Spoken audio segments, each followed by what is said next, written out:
The following content has been provided by New St. Andrews College in Moscow, Idaho. For more information, visit us online at nsa.edu.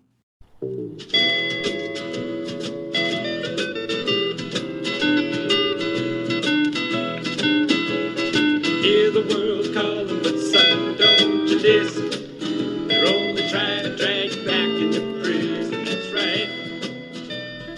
Welcome back to the Christmas game film, what have you. I'm Rachel Jankovic. I'm Becca Merkel. And we're done with Christmas. And so are you. Hurrah. I left my house a carnage of dead pine needles because I took down a tree.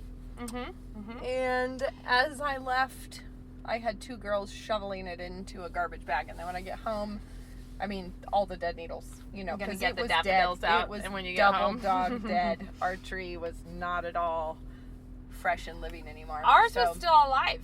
But nonetheless, December 26th, we shot it out the door. Because when you're really trying to clean up, you get to a place I'm like, this is no longer a savory looking thing. No. I'm not uptight about our ornaments. So, Moses has been rearranging quite a number of the ornaments on the bottom of the tree. He, because he helped decorate it, so he takes them off and hangs them in different places. So, it was looking kind of scattershot as a decorative thing. Yeah. So, it was kind of just, I was done looking at it. Well, I was and ours, I feel finished. We put it up early this year because, Thanksgiving was early, and we did it the weekend after Thanksgiving, which is when we normally do it. But then it died pretty early on, and then the branches got lower and lower, so they were sort of encasing the ornaments within them. Starting to be a Debbie Downer of a tree. Yeah, and here's my final Christmas tip. Throwing literal shade on the ornaments. My Christmas tip that will be all until next year, because I have to take a moment to say ha ha ha. I put away all my ornaments today with my system that you mocked. Her mercilessly system, but your mocked. system is like 12 layers of complications beyond what it needs to be. No, it is so fabulous, and every year when I put it back, I just feel like, yes, they told me I was dumb, but I was right. This is the 7th year, Rachel. The 7th. Tell people, aren't there photos taped on the bins of your ornaments? No, they're not. And this is, maybe we already talked about this. Did we already talk about this once? Vegas off-the-chain ornament storage devices. Love it. I love it a lot. I don't get it. I don't understand the need. I will tell you, everyone. Choose you this day. I went out to Walmart, this is the 7th year that I had done it. 7 years ago, yeah. 7. It's one of the only... I bought a bunch of new clipped together bins, because mine were really reckless looking and overstuffed, and your collection of things grows. It actually grew quite a lot because we moved to England. We couldn't take any of our ornaments, and so we came back with a bunch of England ornaments. And anyway, all this to say, I just went out one year and I bought all fresh ones that stack and clip together in some big Rubbermaid bins, right? Then I loaded them all up in a sensible fashion. And then I just took a picture. And then, folks, she overpackaged. No, I didn't. She overpackaged her own Christmas ornaments. No, this is genius.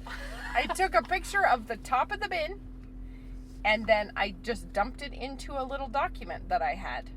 A picture of the bin. And it has, here's the silver reindeer and the silver snowflekes. And in this other one, I would like to insert my canes. own flat face emoticon.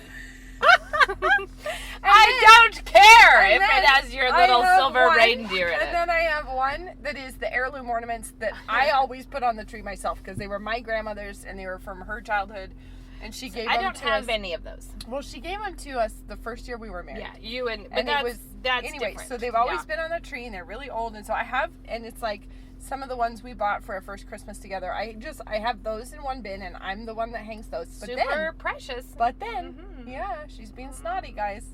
But then, this is the smart part. I have one little bin for each kid for their ornaments. And I can't remember whose is which, because our mom gives them a new one every year, and I can't keep track of these things. And so I'll raise my hand as being the person who never even tried to keep track of the ornaments. But When we're decorating the tree, we put all the normal ones on, and then it's like, here's your bin of your ornaments, you go put them on, and then at the end of the time, I put them back in their own little bins. And this is why it's so smart, people.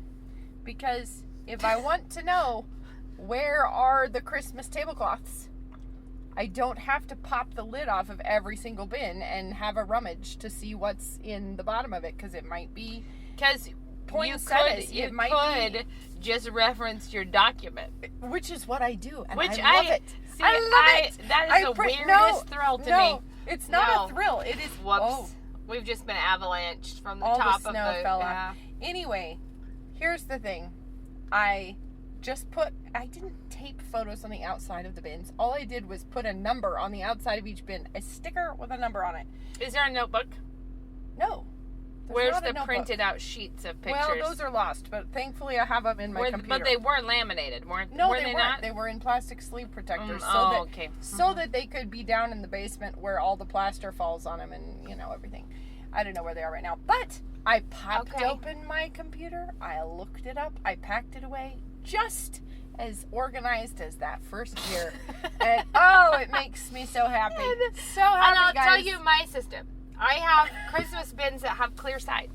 So if a Christmas tablecloth was stuffed within one, I could easily tell which one it was. Mine... Then the next step is I only put the ornaments, get this, because this is how tasteless I am. Okay. In Ziploc bags. I load one up with one kind of things and I seal the top. Do you have no breakable? Is nothing breakable? I do have breakable, but... In Ziploc bags? Pretty much, yeah. Sometimes, if necessary, I maybe would put some tissue in there, but I never do that. So, then I load it all up in the bin and I put away. Whole process, start to finish, was like, I don't know, 11 seconds. Seemed very minimal. Very not painful, because I only have a couple bins of Christmas stuff. Me too.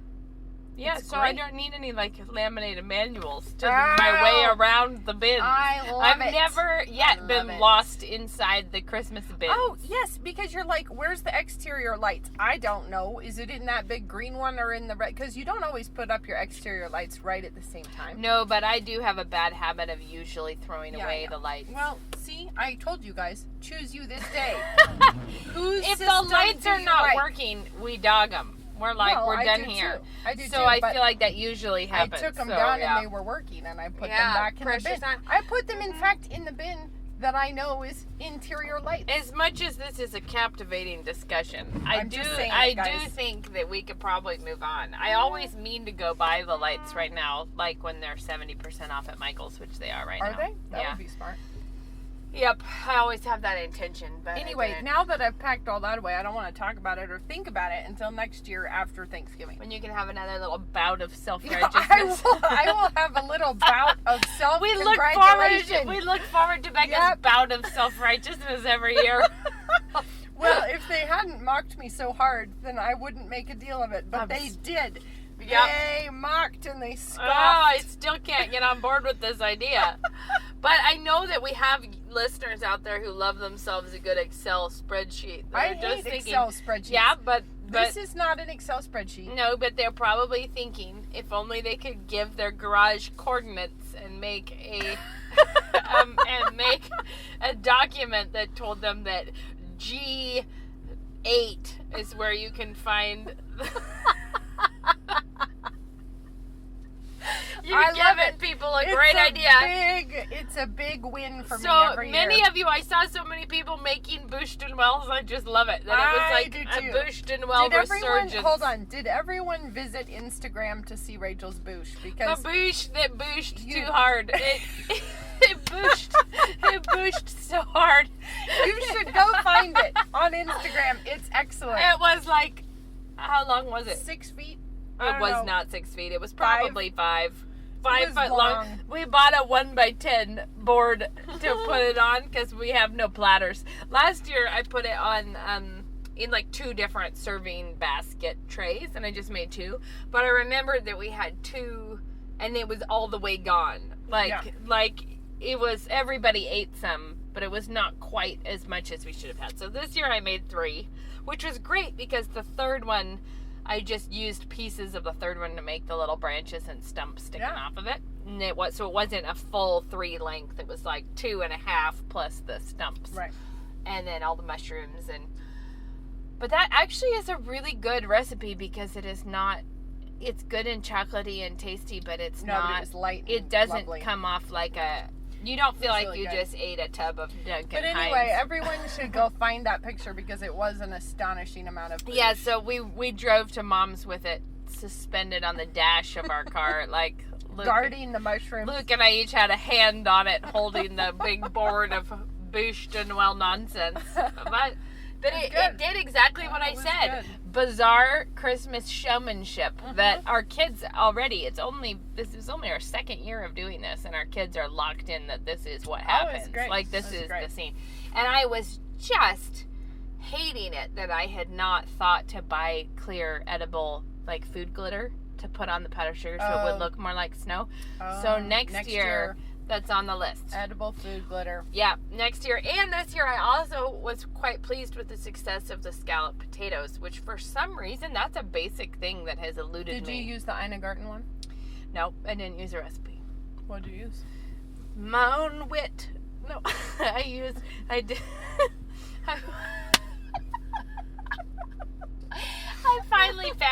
I found someone make the comment, and it was like, that's the info I needed. That was, because all of the recipes, like Ina Garten, everyone is making it for like 4 people. And then it becomes really a monster when you're trying to like change the size of the pans and the size of the whatever. And I read somewhere, someone say, just make sure that the cream comes a third of the way up the side of the potatoes. Oh, isn't that a win? And I was like, happens? bless your heart, this person who told me this news is what I needed. Yeah. So I had my huge prep bowl out, and all of the potatoes sliced thin, and I put them all. They were all submerged in cold water because russet potatoes weirdly do that. Well, brown are like red, like weird colors. Yeah. The juices. It's not good. And I had glass. I bought big glass pans because potatoes doing that weird reactive business that turns them like gray sometimes with like foil. Yeah. And only sometimes. You never know. No, you don't. You never know when the will take them to turn gray or blue. Like just the weirdest yucky color. Yeah. So I got the glass pans, and then I just poured cream cream in the bowl. And then I put a bunch of fresh thyme in it and some nutmeg and salt and pepper, and then just tasted the cream until I thought it was the right seasoning, but a little bit saltier because potatoes take up salt. Mm-hmm. So then I transferred them out into the pans, and then I just added some of the cream until it was a third of the way up. Perfect. And I put Gruyere and little butter knobs on top. It was good. But the part that thrilled me was that we baked them Saturday. I took them to Sabbath dinner just covered in saran wrap, and then we reheated them Monday, and they were great. Yeah, they were not good. They did not seem like old news. No, they were great. Yeah. They were very good. I can vouch for it. So now you all know that secret that it is a third of the way up the side, and it was like more than that, and it will be way too runny. Like they won't thicken up correctly. And less than that, they'll be dry. I was like, hello, that's the news I was waiting for my whole life. Yeah, that's pretty good. Anyways, awesome. There's that. Anyway, so guys, it's coming on to New Year's where we all feel like we're turning over a new leaf. When is it? 3 days out. We're getting turned over. Something's happening. We're the time is coming. It's over. You realize the magic. I actually love New Year's. The magic this year is that New Year's is on a Monday. Wow, Becca, it's your ultimate. It's my ultimate start a diet. Start a diet on the right day. It's a Monday, first day of the January new week 1st. and the new year and the new life. The stars have aligned. That's Becca. This is one of our personality differences. Becca, aside from our Christmas ornament storage. Becca likes to start things on the starting days. I do. I am a big believer in the do it now or you never will. Yeah, well, Wednesday afternoon is as good of a time to start a diet as any other time. I kind of need to have erased the chalkboard nicely first. I need to let's just not be hasty. Let's think this through and let's start. but anyway, it's an alignment of everything, guys. So come Monday, Becca's there gonna I'll be. finally have the year she's been waiting for. Because it's starting on a Monday. Whew! It'll be What good. a relief. So, It will be great. So about the new year, though, is about resolutions. And I was talking And with... new planners. Somebody asked us about a planner. I and feel we like talked about I feel it. like we either... No, maybe we talked in the no, one that got lost. It was the one that we weren't recording. We talked at length in the about it. salad episode. Yeah, in the salad episode. The salad kicking Yeah, show. that one. So in that one, anyways, the thing about planners and whatever is that it always comes down to doing it. No matter what you do to try to coordinate your efforts, it comes down to the actual doing of but things. sometimes, if you have a planner, it inspires you to do it better. This is the 80-20 rule. 20% of the time that happens, and we keep questing after it. Like You're that. going to have to flesh out the 80-20 rule. Because Okay, well, you the told me one 80-20, the 80-20 rule has a different name. It's like some phenomenon in life that is the 80-20 rule. That is like 20% of the time you do something that gets... that works. Well, okay, like if it pertains to shopping, 20% of your shopping efforts produce 80% of the results. Like sometimes you go out looking for clothes, you'll have that one time where you got 80% of it all, but the other 80% of your trips only cobbles together the remaining 20%. So it's kind of like 20% of the time your effort outputted gets 80% of the results. Was this like basically somebody's batting average? I Like, guess kind of. How many times you hit it over the fence versus I think the thing is though that how many times you strike out? No, this is the thing that I say this a lot about dieting anyways. There are times in your life when the thing that actually made you feel better was eating some food. I think those are a lot of times in life. I think that's about 3 times a day. No, I'm talking about like emotional eating. They're like rare. Oh, sure. They're not in the actual just regular meal Where time. it really but like, hit the spot. Like where you maybe are feeling really weirdly emotionally unsteady and things are rough, and then you had a cheese mocha. soup did Yeah, or you had a mocha and it was like, oh, it's gonna be okay. I've got it all. But then we keep trying that trick all the time, hoping that it will do it, and a bunch of the time it doesn't. Or like drinking coffee. There's some of the time that it really is totally... Basically, it's the first 4 sips of the day. That's then, magical. Yeah, and then you after keep that, on you going. just... And then like... Yeah. But it can be in the middle of the afternoon and you're starting to get lockjaw and you're still pouring yourself a cup of coffee because you're hoping that it's going to change things for you, and it's not. That, I don't know, it's that So why... thing. tie this I'm back saying in? that sometimes there's those little moments of success lead us to pursue things harder than like it's true that some of the time having a good planner actually accelerated something, but you can keep going back to the planner as though it's going to do that for you. No, that's true, but it's also true that like if you have a busy life and tons of things to remember and keep track of, my particular system that I end up with is not an effective one, which is millions of post-it notes in my brain, and that's the only place that they are. And that is actually strangely ineffective. I'm not... And so the thing is like, if you actually find a system whereby you can remember your appointments and so I don't keep like track of everything, I don't then like that actually will help you to do a better job. Yeah, I don't like my phone. I don't like putting things on my phone, and I do way better with paper. But my life now is not one where I always have my school bag with me and a notebook, or that I always have and so it turns out. The thing is though, she's reading a text, guys. Anyway, sorry, that's I why was she just lost her checking. train of thought.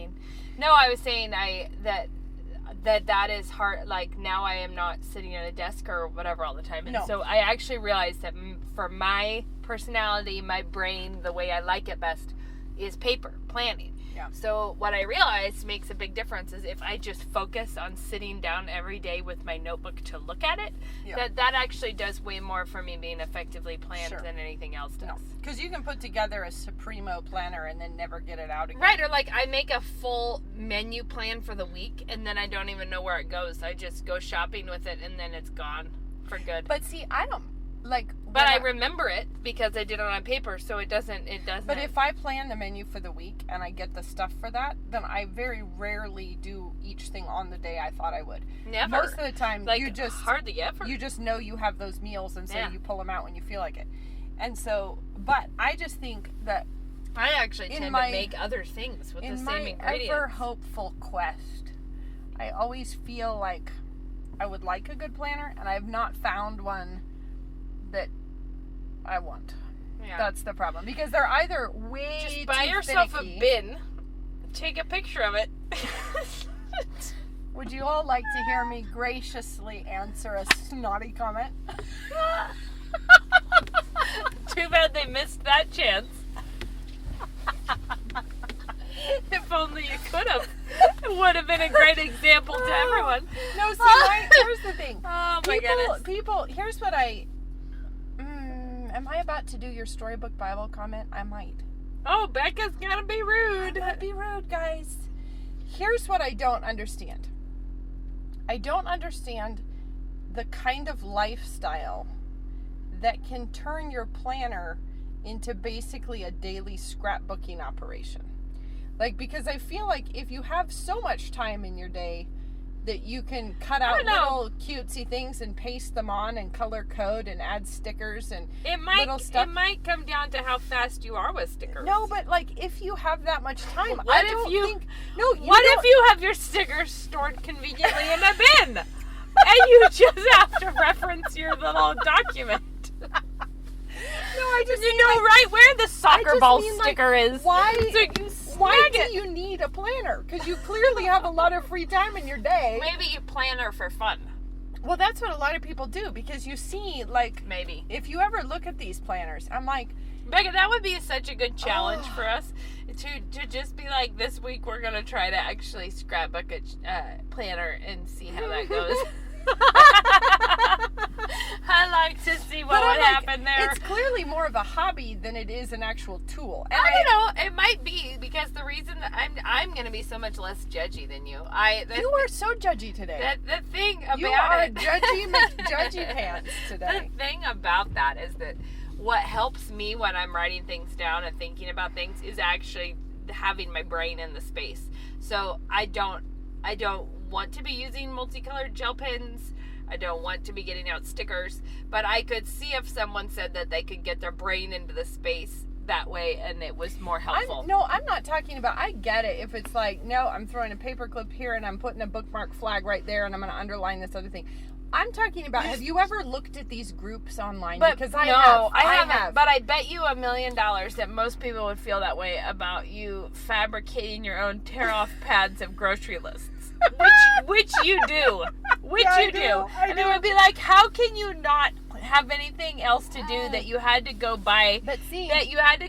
And somehow persuaded me to think I was making a tear-off pad, and I bought a little bottle of glycerin because I already had the gelatin, and I was like, of course I should make a tear-off pad. Here's the thing. Who doesn't need one of those? But this is my point, is that for many people that would feel exactly the same. Of course it would, because but I never pretended that the tear-off pad was actually a time-saving project. I bet you could have thought it was, because I bet you could have thought for you to like your notebook. Yeah, no, that's would true. Change your mood about the grocery plan. But I'll tell you something else. Yeah. Every time I go tear out a little grocery list, I do. I love it. So maybe for other people, every time they go to schedule a dentist appointment and they see the little tooth sticker, they're like, they're like, I'm so proud of myself for having that sticker on time and putting it where I wanted it. I take it back, guys. I'm taking back all my judgy comments. But here's the thing, though.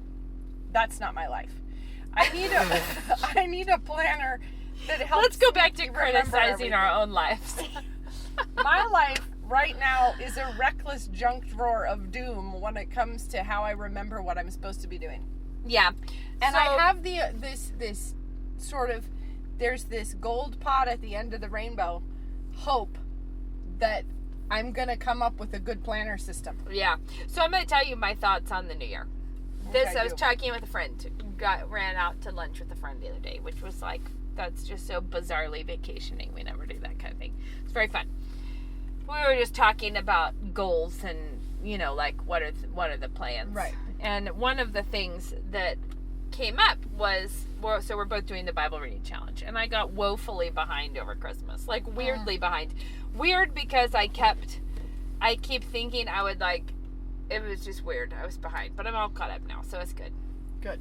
But we were talking about that, and I said, you know that verse, and I'm not even sure where it is, so, but draw near unto him, and he will draw near unto you.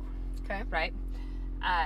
That whole concept, how many of us know that to be the case, that you're reading your Bible, that you're praying, and that the rewards for that are so monumental in the fact of like when you really are walking with God and you are doing this work that is really just a discipline, a Christian discipline of like, I will do this. And when you know how good it is and what great results it has, why are we so easily distracted from that? Like, how is it that when we know, like why is it not drinking coffee in the morning that I forget to do for a while? Like, you don't do that. You're never like, I got to get back in the groove of getting a cup of coffee in the morning. Right. Like, you don't need help with that. You just do it. And it strikes me as a thing where we were talking about this, and I said, yeah, but the reality is that all of this is a big topic, but the devil has no interest in keeping me from my coffee or keeping me from, like, the flesh and the devil really don't give a rip about many things, but being in the Word and being in fellowship with God, they do. That is a thing that matters. And I was laughing with her about one of my favorite quotes that has always tickled me, is that one about be the kind of woman that when your feet hit the floor in the morning, the devil says, oh crap, she's up. I'm just like, yes, goals, life goals. And you think of it, if you enjoy Screw Tape Letters, that, like, if you think of it in those kinds of terms, like, be weighty opposition. Like, don't be the kind of person that doesn't matter whether or not you're doing anything. The enemy doesn't need to waste their time on you. Right, exactly. Like, don't be the kind of person that the enemy just really doesn't care one way or the other what's going on. And you think, okay, so like, that's a goal, life goal right there. We would like to be having the devil being like, dang it, another day. That'd be great. So here, the thing my point though was that, so the fact that there is actual spiritual resistance to you being in the Word is an indicator of how important it is. Not, whatever. Anyways, the point is I have all these things I want to be better at, that when I look at my life and I'm like, holy smokes, like, I have a very long list of things. I'm like, I need to be more disciplined about this thing. I need to be more disciplined about this. I need to do this differently, and I need to do this. You know, like, it's a long list and it's an overwhelming list. But the thing that I think is the only one that actually matters is being in the Word and praying and focusing on that. And the reason is because I don't actually think the devil cares one way or another how well my laundry is going. Like, or how... Like all those things are good things. But all those things are good things to spend my time and I'm not saying they're not important. I'm saying they're not the place to exert all of your self-discipline. No, not all of it, for sure. That should be downstream. But I think, and then it reminds me of pottery. When you're shaping something on a potter's wheel, you don't do it, you don't grab the thing that's moving on the potter's wheel. You can exert, like with a rib or with your fingernail or with whatever. You can touch one place and hold one place, and the shape of the whole thing changes. That's what I'm talking about. I'm not saying that none of my other work matters or I shouldn't try to improve on any of those things. I'm saying that trying to improve on those things will only be done by increased discipline. You know, like, if you try to grab the whole thing, it collapses. Like, if you're like, every single thing has to tighten up and improve and do whatever. Anyways, this is because I have had things that I've wanted to do for a long time that I have failed to get into my regular daily habit, but I meant to do. Do you know what I'm talking about? Like, so I have, like, one of the things is I will read my Bible every day, and then I have that Kenneth Boa book, Handbook to Prayer, that's really good. Okay. And it is like praying scripture, so it's just like a help to pray. But it will be like a scripture passage, and then it will say you know, like it will have like a thing in italics saying use this to thank God for the blessings in your life. Like, so Sure. it is like you're reading scripture and then filling in, Yeah. like, you know, as you go. And it's wonderful. But it like takes an additional little minute to do, like it takes a little bit more. Or I want to write prayers. I want to write out prayers for my kids.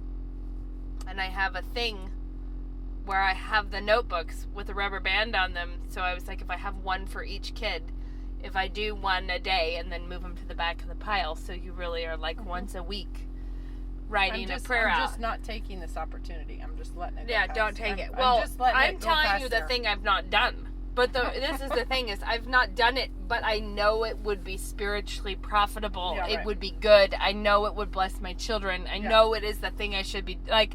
Yeah. I'm like, but I don't do it because it's like when, or I don't have a pen, or I wasn't sitting there. It's like the dumbest little things. Oh yeah.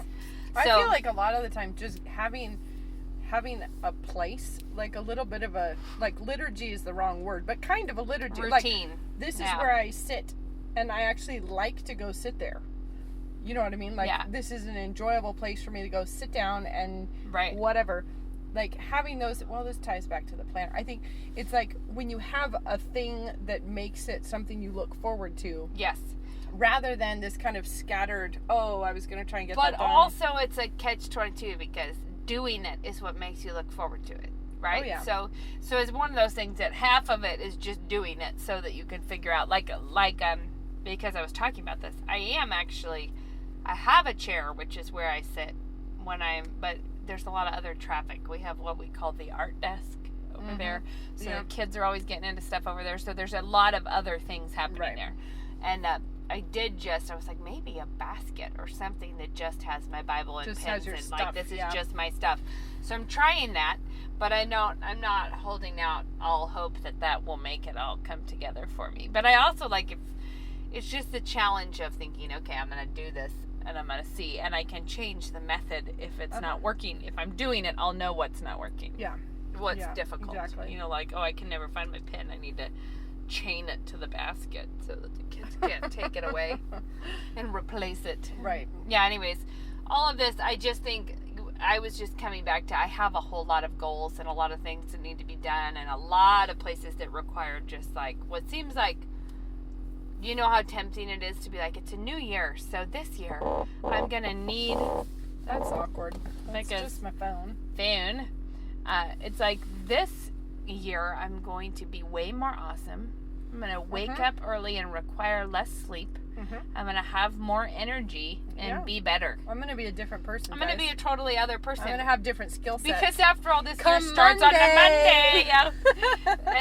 and that is the thing is that it's so tempting to write everything in a really unrealistic kind of like this yeah. is my I'm gonna lose 30 pounds and run a marathon and I'm gonna do this and I'm gonna do that, and you're like, nothing good is gonna come of that kind of unrealistic Well, but sometimes they're not unrealistic. There's nothing wrong with somebody, trying to lose 30 pounds. But no, I didn't mean that.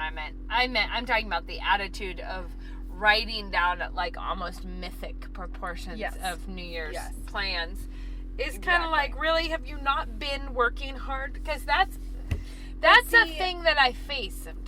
and I think the thing is, I do not feel like I need to work harder because You need to work smarter. But I do. I feel like there's a lot of ways that we could make this whole thing more streamlined.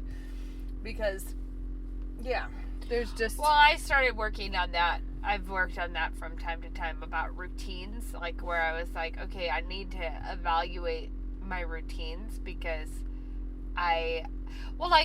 an example is that I could sweep my house 5 times a day and come up with stuff every time. Oh, yeah. Like always. And I was like, I think I need to like decide on the size of the hamster wheel for every project. Mm-hmm. Because what's the ultimate, like if I sweep twice a day, will the house always seem pretty decent? Right. You know what I mean? Like, but if you get into that feeling of that this is just a frantic thing where we're just always have to sweep and I always have to do this, Yeah. it also makes it so that you don't bend over and pick up that twisted tie because you're like, I already have to sweep the whole house again anyways.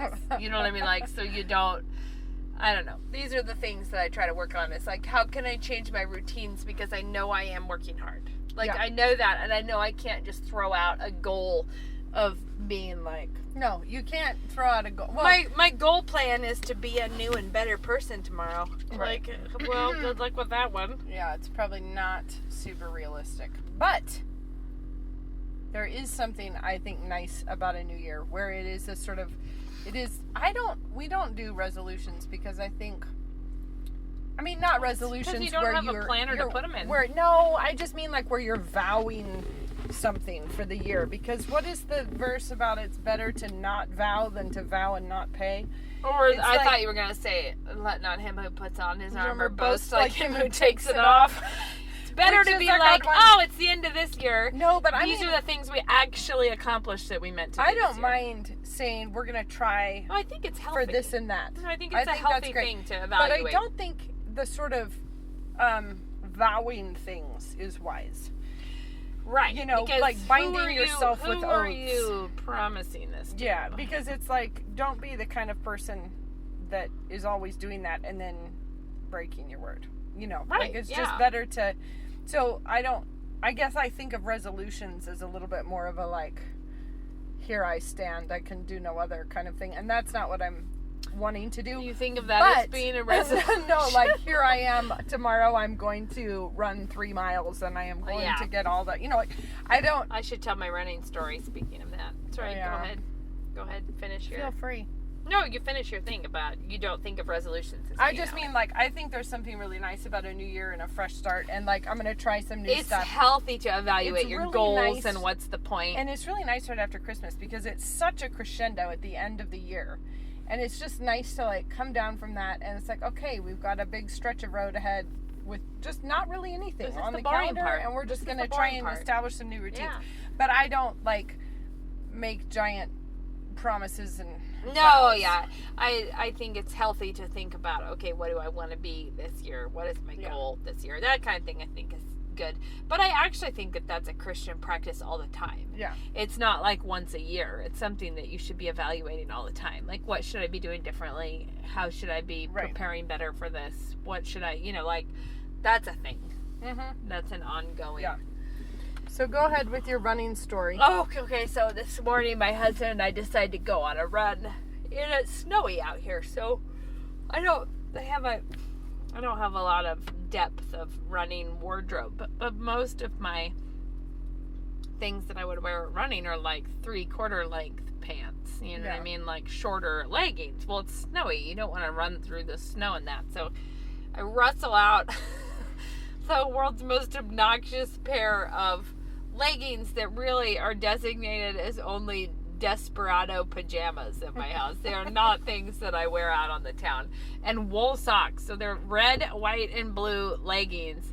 These like teal aqua wool socks pulled up over them, and then like hot pink and white running shoes. Luckily, the rest of the ensemble I put together was just black. It was not, that was just the obscenity down below, was all the colors and the whatever. But Luke is wearing like black tights under his shorts and then these multicolored socks with this. So I almost made him promise me we would not see anyone. I was like, I'll go with you, but if you can swear to me that no one will see us while we do this. And Speaking of vows that you should can't vow. keep. Oh, I Yeah. did wear a blue hat. Anyways, out we go. We run. It was fun. We were having a good time. Nobody cares what we're wearing. It was fine. It didn't matter. And we get into the University of Idaho campus, which is totally desolate. Like, not a solitary human anywhere. And we're running. It's probably like a little more than a mile out in our run. And we're running up this long, slow hill. So it's a arduous hill. And up ahead of us, there's one guy on the sidewalk, and he keeps whipping around to look at us. And it was like really funny because it made us feel way slower than like he thought we were going to be passing him, but we're like still a long way behind. And then I was like, we're not that fast, because he keeps looking over his shoulder to check on us. But when we get to him, he springs a map on us, and we realize he's lost. He is a brand new to the United States electrical engineering grad student. So he's an international student from India, and has never seen snow before, and is alone on campus in the snow and doesn't know how to get home. Like, he does not know his way home, and he has a big map with him, but he can't tell where anything is on the map. Like, he doesn't know where he is on the map, but he doesn't know. He knows he's looking for Lauder Street, which is near our house, so we did know where that was. And so Luke explains it to him. He's like, you just go straight down to where the road tees, and he's like, and then you're going to turn right, and then you stay on this road into the end, and then you're going to turn left. Like, you know, it was a couple turns, but it was pretty basic. Yeah. And then he would be like, so where do I go? So we were like, so Luke kept going. He's like, let me show you on a map. He walked him through it. He's like, he told him the directions like probably 4 times, like several times. Like, this is, you're good. You just go this way. We're like, okay. He shakes his hand, and we start running, and he starts running with us. And he's not in running clothes. He was not out for a run. But he's like trying to keep up with us. Like, we're like, he must really be lost. Like, he must be really trying to hang on to the hope of someone who knows their way out of this campus. so we're like, we'll just walk. So we, because it's so funny that he just joined us. And like, we have such magnetic personalities. We just go out running and gather people with us on our run. It's like a musical.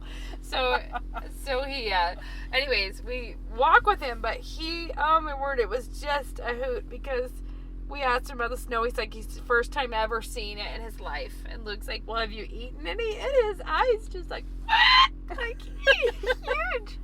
And so Luke's trying to like explain it, like, he's like, you know, clean snow, not like the stuff on the street. And so he leans over and grabs some from this just like pristine bed of snow. You know, like, you can tell that there have, you know, it's fine. Luke grabs a handful. He said, this guy looks like he's like gonna pass out. We're like, we're like laughing, and then we couldn't figure out why he was so weirded out by it. Like, we're like, it's just water, it's just ice. And then Luke said, and then he thought, I think he maybe thought we said rice. And then Luke was like, kind of like rice. I mean, like, whatever. We're going into the snow is just like rice territory. And then, but we thought later, maybe he thought that Luke was like gonna feed him some snow or something. Like, we don't know what he was so scandalized about. Except for I was thinking maybe in India you would never eat anything off the ground at all. Even though it was not, to people familiar with snow, this was a very not questionable snow sourcing that Luke did. It was not like what my children do sometimes, where you're like, no, a thin coat of fresh snow on top of the plowed drift. No, not it. No, don't but eat that. Don't you remember the sensation of lying down in a snowbank somewhere, just kind of, just kind of like eating the snow off your mittens? Oh yeah, and you're like, I have some snow clods here. I might get some like wool fiber in there. Yeah, you get like wool in your mouth, or the taste of mitten. But is that a was, thing that we all know. This is because we used to wear knitted mittens, and yeah, like, but my kids have never worn a knitted mitten in no, their but life. the taste of mitten is probably still the same. Probably, if you were like, eating snow off of it wouldn't be the wool fiber, but it would be some. Yeah, but it was so funny because he was just like, it was quite a surreal time that we had with him. So we walked him home, but the thing is these horrific leggings that I was wearing. And I got myself tickled on Facebook. Somebody said, even your crazy leggings. I was like, no, these are my special USA ambassador pants that I wear these out when looking for internationals that need help. See, I know this from when we were living in England. Every person that you encounter is speaking on behalf of their whole nation. Yes, I felt very sensitive about what I was saying about my country One folk today. person says something, and you're like, well, English people all whatever. Right. And then you think how appalled we would be if just random Americans were speaking for us. But it's like, it's almost impossible to not read it through that like grid. What we all do all the time is eat Chef Boyardee. Always. You'd be like, no, we don't. No, what are you saying? Yeah, but the thing is, like, it's very, like, when you have a very limited experience of it, you just, that's what it feels that's all, like. yeah. Now so you know. I felt a little vulnerable about that I had shared with him. Now. That's what American women look like. That's what we do. They run around They eating run snow. around and eat snow, and it's really weird, but that's what they do. It was a good time. It was a good. No, I drew some very inaccurate conclusions over my time in England. And it but I had takes to some go time back, to like sort it out. Yeah, probably. I had to go back and take it back. Like I'd be like, everyone, remember when I told you about how they do it in England? Yeah, I made that up.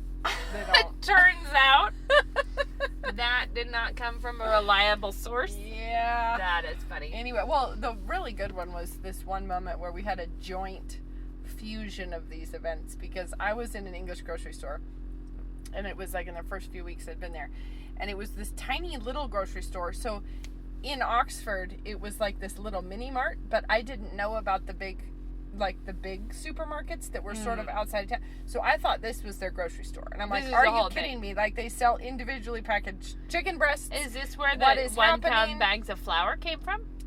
Well, even there, they don't do big bags of flour. But they were, yeah, everything was super tiny and everything. And then in the grocery cart had the pole welded onto it, like, so you can't get it out of the store. And I see those around here now, but at the time I'd never encountered that here. So I was like, what's with this pole? Like, you're parading around with like a flagpole on your cart. Like, what is happening? And at the checkout, Ben asked, so what's this pole here for? And the lady tells me, she goes, well, you know how they do it in America. And I was like, how do they do it in America? And she says, well, everyone takes their trolley and throws it in the river.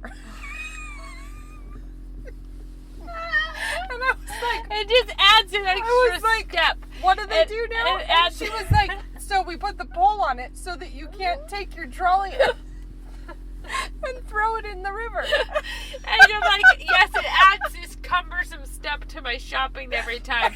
I'm at Winco, and then I have to tie this thing onto the roof of the car, and I have to go and I have to throw go it in the find a river. bridge somewhere and chuck it. But I was so stumped, like, you're preventing me from throwing this in the river? Like, like the way I would normally at home. Yeah, Yeah, right. it was good. But I just enjoyed One that. of my then hobbies.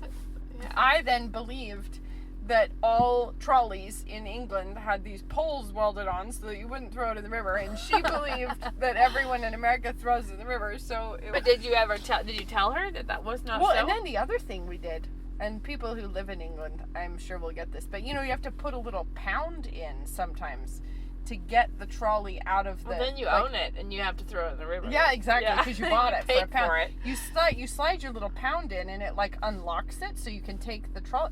And I was like, "Are you joking? Like, they're charging me £1 to use the stupid? Like, no, Yeah. I shall not." So we were being all like, "Nope, we're taking the double stroller through the grocery aisles because." Because we don't want to pay £1. Is it just like your deposit? Yeah, you get it back. But we religiously never used them. What's with these pricey trolleys? The pricey trolley that has a pole on it anyway. By the time we got it sorted out, but this was the first, we were there for only a summer and we were on foot in Oxford. So I never did find the big supermarket, and I resolutely used my stroller.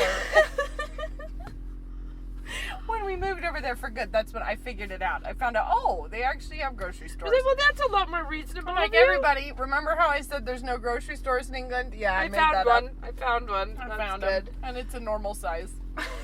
It's not exactly a super Walmart, Oh but my you word, know. I love that you standing fast on the not making a standing deposit. fast. No. Make no deposits for No. trolleys ever on I the won't. principle. It's And it's kind of like no taxation without representation. Yeah, like I'm not doing Yeah. this, guys. Like Yeah. I come from the land of the free and the Tea home Party. of the brave. I come from the stock of the Boston Tea Party, and I'm not gonna pay you for the use of this. Well, and then Really for months, getting out your best No, Americana for there. months, I believed that they did not have powdered sugar in England, and I was very annoyed at the whole nation because I was like, "What do you do, guys? What do you do?" And I had searched the aisle, no powdered sugar. I had asked the people at the grocery store, no powdered sugar. They're like, "No, we don't have that in England." And anyway, then one day I happened across it at the store in a different aisle, like over by the cakes or something. Like it wasn't with the sugar, and it was not called powdered sugar or confectioner sugar. It was called icing sugar, and it came in a box, so you wouldn't really recognize it. I buy powdered sugar in a box. Well, I'm just saying, a principled box powdered sugar user. But I'm just saying, if you didn't spot it on the shelf as like, oh, there it is. It's because there's really nothing as unwieldy as a bag of powdered sugar. No, they always get holes. And actually this is a challenge that I'm sure that all of you have noticed this, but do you think it's possible to open a tub of cocoa powder without getting it on the counter? No, it's not possible. You can't do it. It's that foil. When you pull the foil, it just pops. It's not even the foil. It's like after the foil. Anytime you open cocoa powder, you can't do it. It's like that time. Mine. Do you remember that time it that we into like spent an OXO. forever trying to sit down on our couch without letting the spring squeak? No. We were like, it was like how gently can you sit down? Can we make the couch be silent? When I this don't was remember many this. years ago, but I don't remember it. we spent a long time pursuing that end, and it wouldn't happen. But I think that cocoa powder's right up there in it. You just can't do it. No, you can't. Yeah. And powdered sugar. And anyway, I had to take it back. I told all my friends and relatives, England has no powdered sugar. Confessions of the temporary expat. Like, edit that. Expat mistakes. That, guys. I know. Well, but people had told me, no, we don't have that in England. But it's because I was asking for something else. It's funny, though, because we've been talking for a long time. England would have that. Of course they would have it. They do the icings more than many people. But that's why I was so stumped. I was like, what do you guys do? Do you put it in the food processor and just blend until it's really, really, really fine?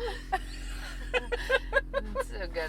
All right. Well, have yourself a happy New Year. I'm going to go rejoice in my Christmas ornaments that are back in the basement. Yeah, it's good that she rejoiced in that. Yeah. We'll give it to you. Yeah. All right. Happy New Year. Okay. Bye.